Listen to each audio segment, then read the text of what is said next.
Everyone, this is Nikachu. I am here with my brother, and unfortunately, the replayer is just not working for me anymore, along with a lot of other things happening with my computer.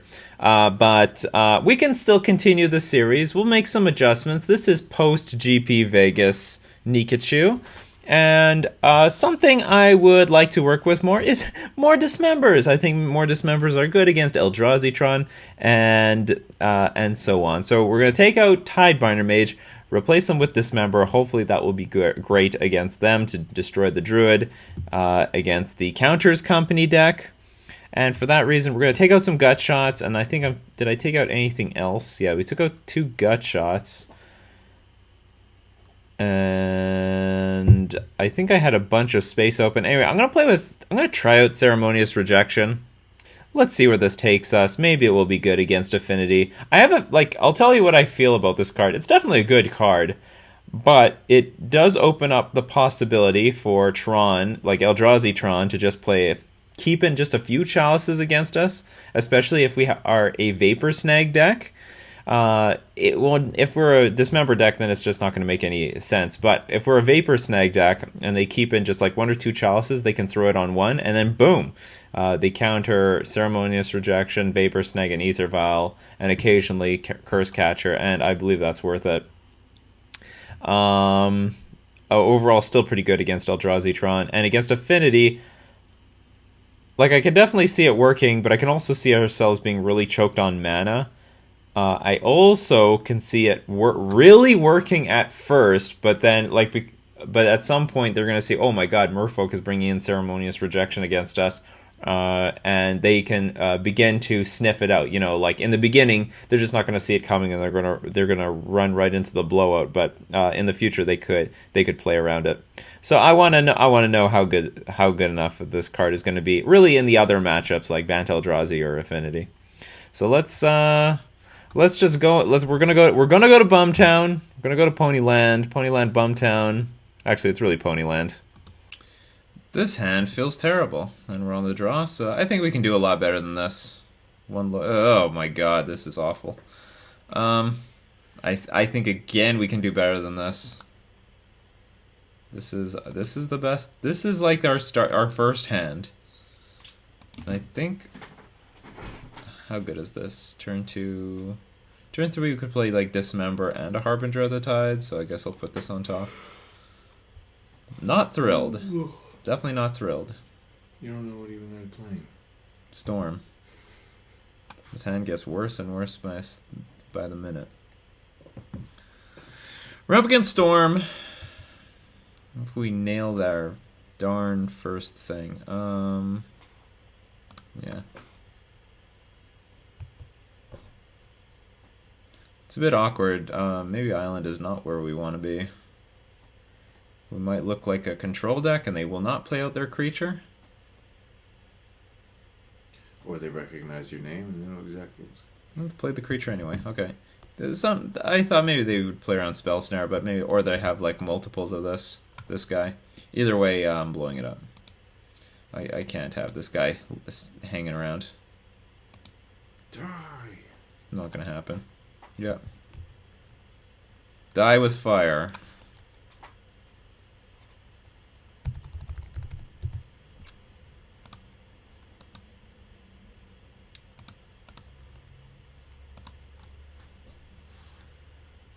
I'm pretty tired that I have to keep clicking that it's going to be uncounterable. Like, I want it uncounterable by default.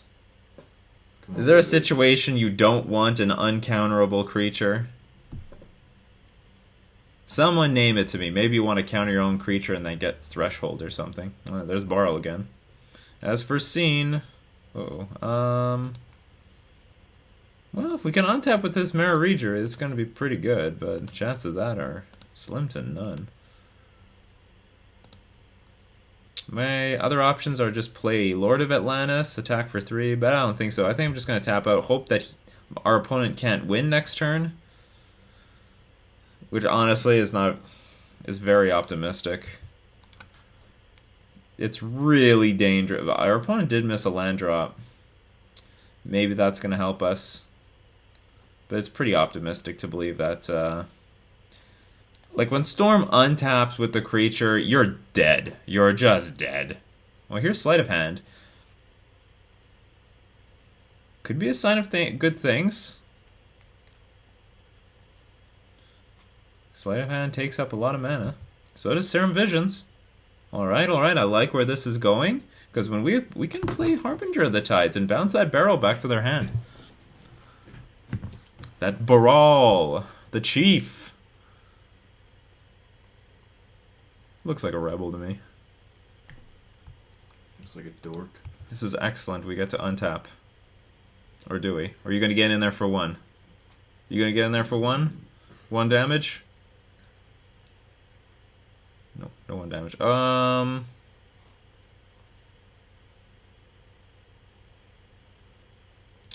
4, 8, 13 damage. Not enough.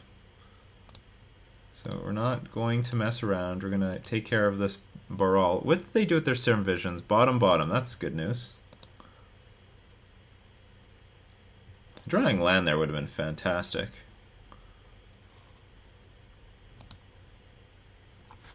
Oh boy.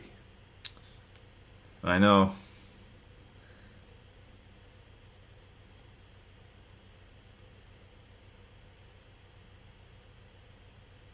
Alright, so our Mararegery trigger gonna happen.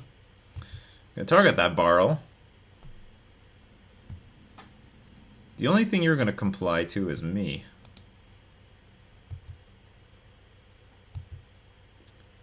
Boing, boing. So unless our opponent has something amazing to do next turn, I think that's gonna be it. It's gonna be it for our opponent. Chipaisi, that's spicy.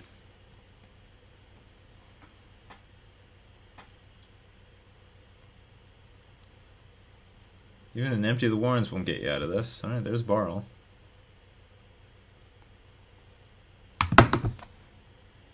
No land, no chance. Okay, that's... Game. It will be in a minute. So if this Lord of Atlantis resolves, then pretty sure that's just super over. Because now our opponent can't even Lightning Bolt one of our creatures down.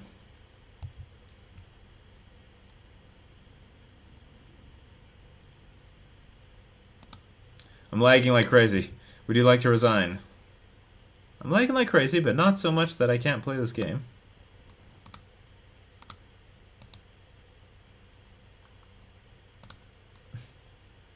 So I have to do this twice, actually.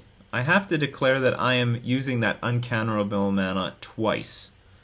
I select it on the Cavern of Souls, and then when I'm trying to cast the creature, it asks me, would you like to make it uncounterable? Would you? What's going on here? And yes, I would like to make it uncounterable. Please, just do it. Too much clicking. Anyway, we won. That was a good lag. It was the lag of victory. So this is Storm. They can kill us with Grape Shot. They can kill us with a lot of things. We're gonna want probably none of these. Definitely these. And definitely some negates. Oh, we definitely want the relics too. Relic is good. Okay, what do we not want? We don't want Spreading Seas. They have enough islands. Screwing them on red is just a pipe dream. It's just not happening.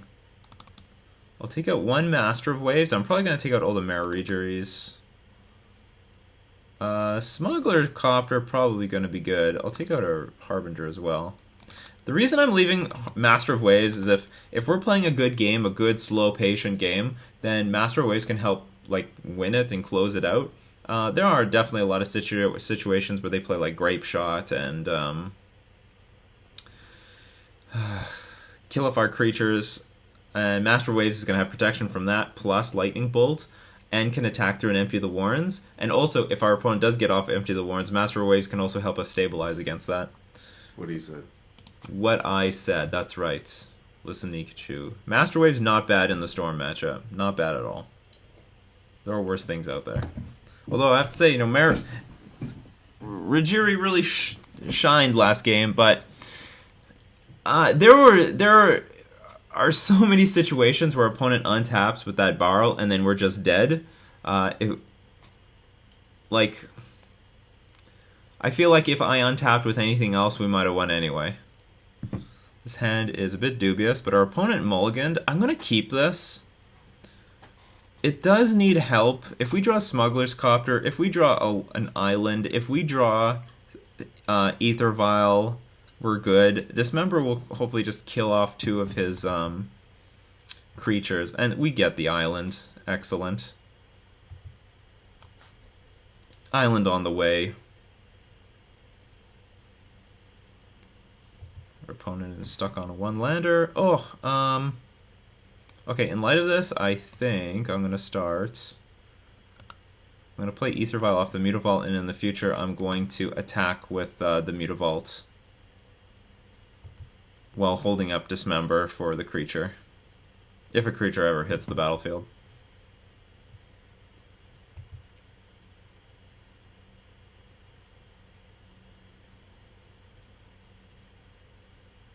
Actually, what I can do is just play a Lord. I should just do that. It's probably a better use of my mana here.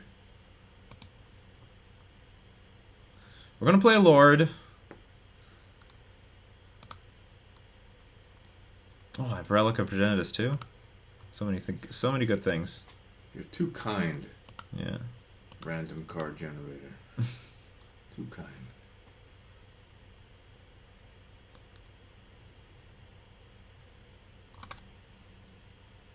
I don't think there's anything busted that our opponent can do if we tap out. Like, if they play... they would have to go, like, Ritual, like, burn off a bunch of rituals, play a... no, it's impossible. Okay, it's impossible to get punished for tapping out here.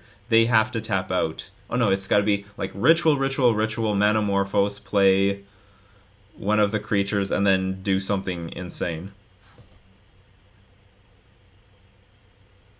But maybe that's what they've got going for them. It could be like Ritual. Anyway, there we go. Beautiful victory. We didn't see any of our cards. We didn't see Smuggler's Copter. We just saw Lords. And Merfolk just won the old-fashioned way. Let's go look. Let's read into one of the good books. What do we got here? Oh, here's a good one. Timing. What's the difference between an instant and an interrupt? Answer. Interrupts happen the moment they are cast, and instants all line up before any of them take effect. Instants can't cancel each other out. In other words, once your opponent performs any fast effect, which is defined to happen with the speed of an instant, you can't stop it from happening with another instant. Once everyone is through casting their instants, they all happen simultaneously. If I cast Lightning Bolt an instant on your Scrib Spirits, a 1/1 creature, they will take 3 points of damage. If you respond by casting Giant Growth on them, an instant which conveys +3/+3, they will still take the 3 points of damage, survive, and be equivalent to a 4/4 creature with 3 points of damage till end of turn. Interrupts, however, can stop spells and other events from happening altogether. If instead of using a Giant Growth you cast a Blue Elemental Blast, an interrupt on my Lightning Bolt, it will stop my Lightning Bolt from ever happening, and the spirits would still stay blissfully ignorant of the whole affair. That's what you learn in 1994, people. Please erase that from your memory instantly. It was utterly useless. Completely irrelevant.